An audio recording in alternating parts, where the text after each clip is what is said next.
Batman.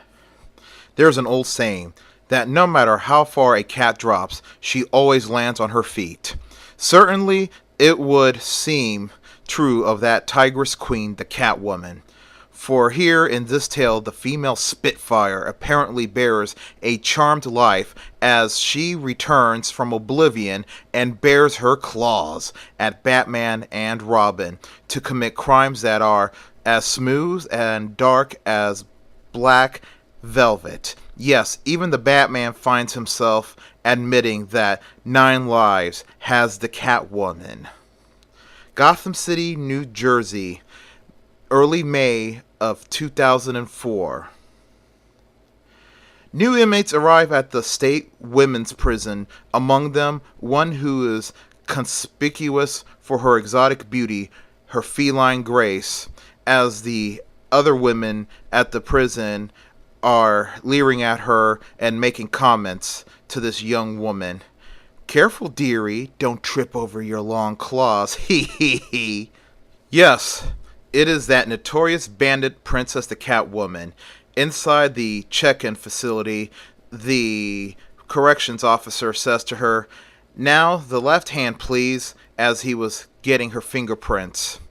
Then another woman behind her says, "That's right, Your Highness, it ain't every day they get a paw print." Then the corrections officer hands her her new brown jumpsuit and says to her, "You will wear these clothes now. All personal effects will be kept for you until your release." Then Selina Kyle says, "Please, I have a favor to ask." And then she pulls out a locket that she had around her neck, and she says, "May I keep this locket? It has my mother's picture. She died when I was so young. It's all I have." Then the corrections officer says, well, I have to ask the warden about this. It could be used as a weapon if there's a fight in here." Later on that night, the Catwoman engages the prison warden in a conversation, subtly drawing her attention to her locket. The warden asks, "What kind of stone is that?" The Catwoman replies back, "It comes from Ceylon. The gem is called a cat's eye." Closer and closer, the Catwoman brings the strange crystal. Her voice becomes soft, deep-throated, a cat's purr. She says to the warden, see, the opalescent reflections from within. See how it shines like a cat's eyes." There is no resisting the gem's unearthly blaze and Catwoman's hypnotic purring voice. She says to the warden, "Look at the cat's eyes. Don't take your eyes off of it. Now, closer," she says. Suddenly, Selina Kyle reaches out from behind the bars, grabs the warden's hair tightly behind her head, and slams the warden's head against the cell doors. Then Selina Kyle pulls the master key card from the unconscious warden's body. She swipes the key card at her cell door and makes a run for it. By the time she makes it over to the prison walls, they had noticed her escape and sound the alarms.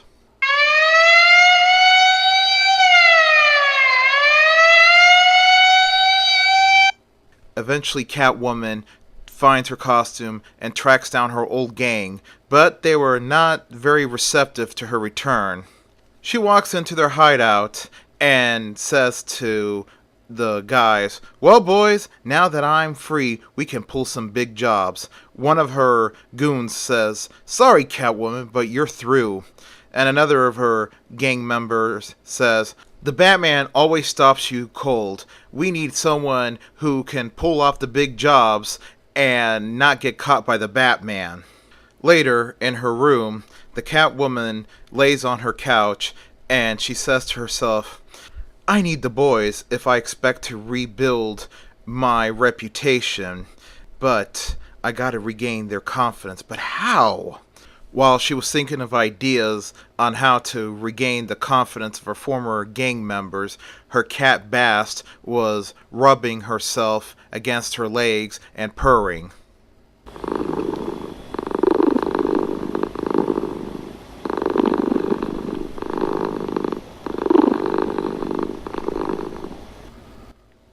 Then she picks up her cat with excitement and says, "Of course! Bast, you've given me an idea. The underworld is superstitious, so I will prove to them that I have 9 lives." Later, with the help of 2 still faithful gangsters, Catwoman builds herself a new hideout christened the Catacombs. She says to herself aloud in the maze, "It's a perfect maze, a labyrinth of passageways, and I alone know the only exit." That night, a meeting with her former henchmen, she says, "I've called you here to prove that I can't be killed, that I have 9 lives like the legendary lives of a cat." The men were laughing. One of the other guys says, "Are you kidding me?"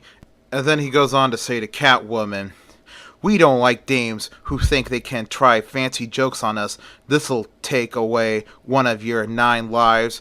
He pulls out a pistol and begins to shoot her. The men freak out as she was still standing. The one that shot her says in shock, "Look, she's still standing." And another one says, "Not a mark on her." Then Catwoman says, "I still have 8 lives left. I'm willing to sacrifice another one if someone else will use a knife this time, just so you'll be convinced," she says angrily. Then one of the guys pulls out a throwing knife and throws it at her. It bounced right off of her. One of the goons says, shocked, "It just bounced off her." And then the man who threw the knife says, "We're convinced, Catwoman. You can keep your other 7 lives." After the display of immortality was over, Catwoman says in her mind, "If they only knew that I had arranged for Mike to fire blanks and for Pete to throw a rubber knife, would they think I'm stupid? I wouldn't risk my 9 lives so stupidly just to prove a point." And so, by cat cunning, the Catwoman again rules as Princess of Plunder. She says to her men about her new plans.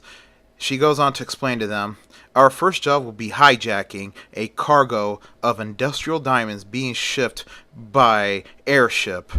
The other men say, "Yes, ma'am, yes, ma'am, yes, ma'am."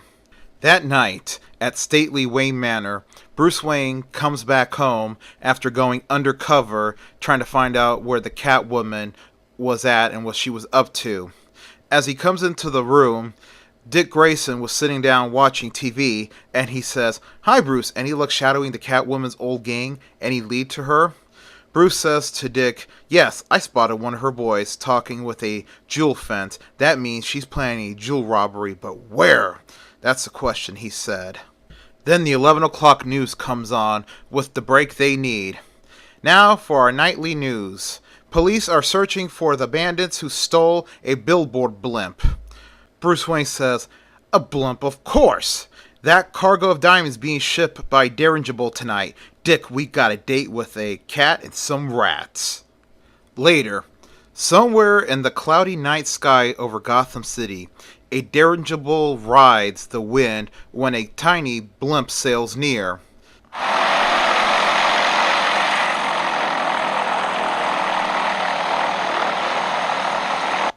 The little blimp begins advertising crime with the flashing LED lights, which automatically produce any words that were typed in via laptop.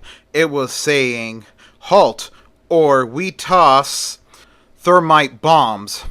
The pilot and the guards inside the rigid airship freak out with one of the guards saying, "Hijackers, shall we fight them off, sir?"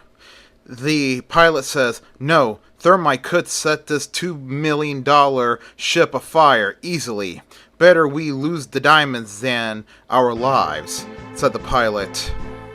Soon the little blimp hovers above the big rigid airship and lowers a ladder, and seconds later the pirate princess and two hirelings clamber up like giant cats. But unobserved to them, something was flying above them at high speed. It was the Batjet coming at them.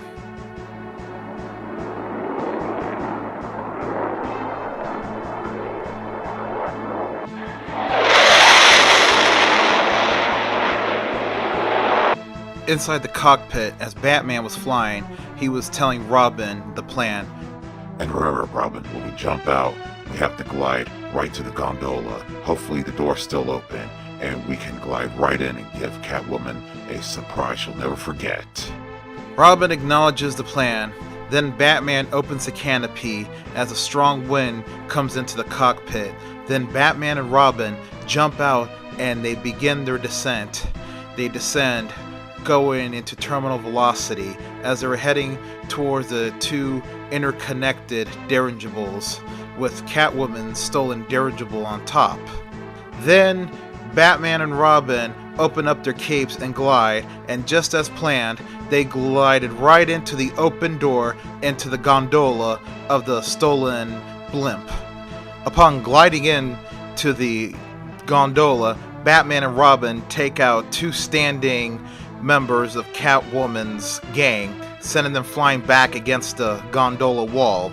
Then the rest of the men scream, "Holy shit, it's Batman and Robin!" Then Batman and Robin proceed to beat the crap out of them.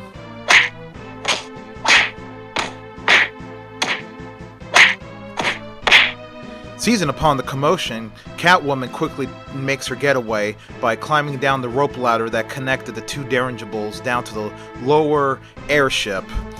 The lower airship was a rigid airship, so the frame supported Catwoman running on it.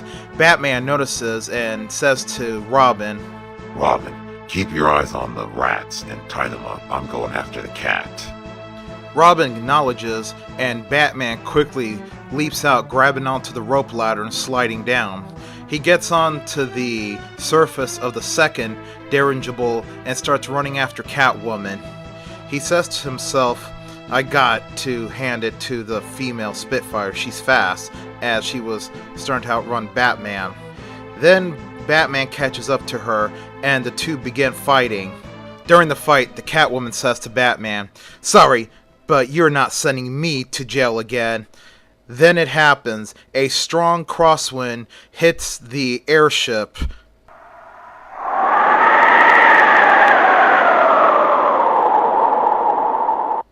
Batman suddenly drops down to his stomach and holds on to the frame of the airship as Catwoman was struggling to keep her balance from the strong wind.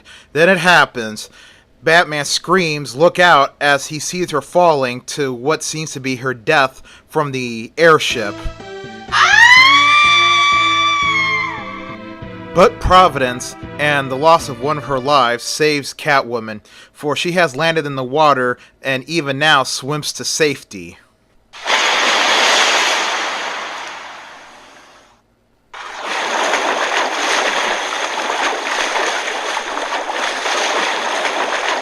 Later aboard the second airship, Batman is still shaken with the horror of Catwoman's tragic fall. Robin says to him, "Batman, the bandits and the blimp, when they saw the Catwoman drop, they cut loose and escaped."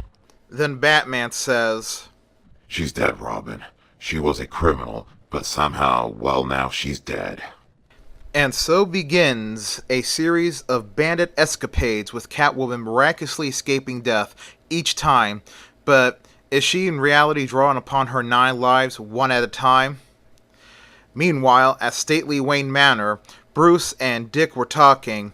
Dick says, "Well, Bruce, Catwoman's still alive and scratching." Bruce says to Dick, "If I could only locate her new hideout. Wait, I have an idea. But first, I'll have to let Commissioner Gordon on it." Later, at a bar that is a notorious criminal hideout, Batman and Robin storm through the window. One of the men inside the bar says, "Batman and Robin!" Batman says, "I'm looking for Mousy Mager." And soon a giant bar brawl broke out between Batman and Robin and the criminals inside the bar. Of course, Batman and Robin came out victorious and took Mousy Mager to the police headquarters, where moments later he's sitting down in the interrogation room. After a thorough grilling, Mousy says, "I'm telling ya, I ain't seen the Catwoman. I want to call my lawyer. He can't hold me." Then the Commissioner Gordon says to Batman, "I'm afraid he's right, Batman. We haven't got a thing on him." So later they release Mousy. So Mousy leaves, but not without making sure he's not being trailed. He says to himself out loud, "No bulls are shadowing me. I guess I'm in the clear." But unbeknownst to Mousy, he was tagged by Batman with a homing device. As Batman and Robin were following him, Robin says to Batman, Using a homing device is a slick idea, Batman.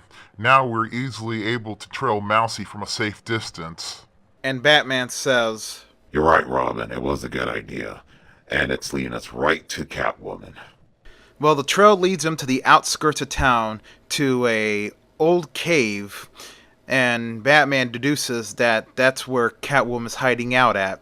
And the dynamic duo go into the hideout, and all of a sudden, a giant door slams behind them, trapping them inside.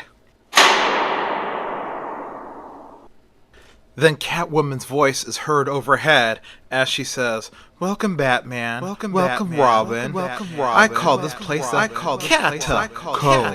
Cove. And this is going to be your grave. Goodbye, Dark Knight." After Catwoman made her announcement, Robin says, The Catwoman's catacombs. Holy cats! Then Batman says to Robin, Let's get out of here. You can write your thesis on the cat catchphrases later. So Batman and Robin activate detective mode. Batman and Robin go explore the catacombs, searching for a way out of that great labyrinth. It took them a good 2 hours until they found an office. Batman and Robin run into the office. There was a desk there with several monitors showing the security camera feeds and a microphone for communicating. Batman deduces and says to Robin that this is how Catwoman talked to them. And then he saw a map on the table.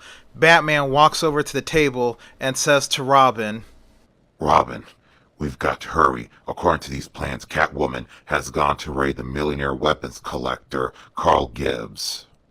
Later, an eagle's nest perched on a high precipice overlooking a waterfall, the home of Carl Gibbs. And darting through the black night, her little body poised, her eyes gleaming in the dark, the Catwoman. One of her men says, "Likes to keep his house neat, don't he?" Then Catwoman says, "We'll make his house so neat it'll be empty. Come on!" Inside his mansion is millionaire Gibbs' priceless collection of weapons from the corners of the world from every century. Then into this room drifts the suave, menacing purr of the Tigress Queen. And she says, "Good evening. No, don't move unless you want to add some bullets to your collection." Gibbs says, "The Catwoman." All of a sudden, they hear a voice coming from the window they came in at, saying, How about adding us to yours? Catwoman screams, "Batman, you escaped from the catacombs." Well, then she screams to her men, "Get 'em, boys!" And the men run to attack Batman. Soon a brawl erupts between Catwoman's remaining men and Batman and Robin. Then Catwoman says to Batman, Why do you plague me? I'll kill you once and for all." She pulls out a gun to shoot Batman. But Batman ducks and the bullet flies over him, hitting the wall. Then he quickly disarms Catwoman. Then the Catwoman whirls lightly and with long agile bounds catapults into the night, fleeing Batman and Robin. She sees a dragon tank outside and she says in her mind, "Can't let them catch me. I heard that dragon tank can go as fast as 40 miles an hour." She quickly gets into the tank as Batman was shouting, "No you don't," behind her. and she shouts to Batman, "Want to bet I do?" and then gets in the tank, starts it up, and flees.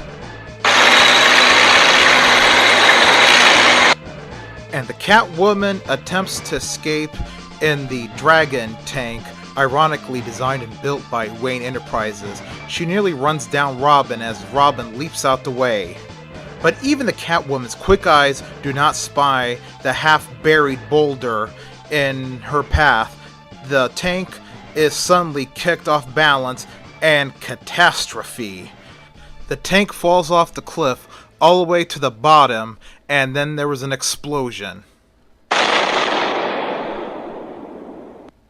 Batman and Robin run to the edge and look over and see the flaming wreckage below. Robin says to Batman, Strange she should die that way. Then Batman says, I wonder if she really is dead. I wonder if mocking fate isn't working to protect the Catwoman's 9th life, for she had 1 life left, I wonder. Like and subscribe. The end.